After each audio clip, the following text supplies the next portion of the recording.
This is James Mathers for the Digital Cinema Society at Cine Expo 2021. I'm here with my friend Matt Frazer, and he's going to tell us about what's new from the Panasonic Lumix division.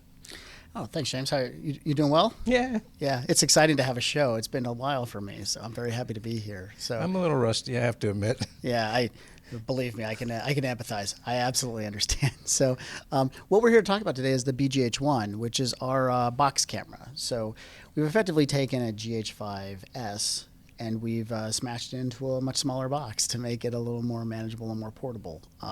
Lots of considerations for production and also live event built in. So where the GH5S sort of falls down is in input output, right? So this camera gets an SDI port, whereas we don't usually do that on the DSLR style bodies. This camera gives you a timecode in as well as a gen lock in as well. So people who are doing volumetric capture or they're doing array work, they can absolutely work with it, but also live event. So that's been a really popular addition to the product. So you've taken a lot of the mirrorless elements, but added a lot of professional I/O into it. Exactly. And it also includes an Ethernet port. So with Ethernet, you have the ability to power the camera over Ethernet using something called PoE+. So I have a battery on the camera right now because we have it more rigged up as a cinema rig. It is, after all, Cine gear. So it would make more sense for us to be working with the product in this way.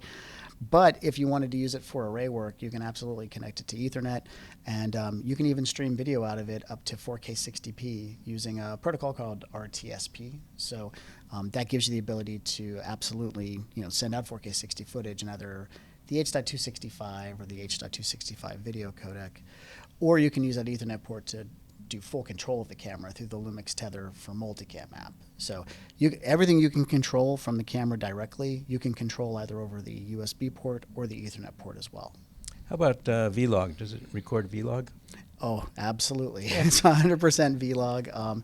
It does utilize the Vlog L profile, but it's a modification of it. So we've actually got about a full stop more a little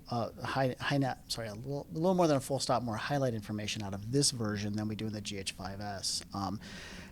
Because of how good the dynamic range of the camera is, and also the inputs and outputs, especially gen lock, our friends at Netflix took interest in this, and so this actually was approved as a primary camera with Netflix as well because of the dynamic range, the inclusion of Vlog, and the fact that we also include a gen lock port. Yeah, well, we're shooting today with a S5 a Lumix and a Vericam LT.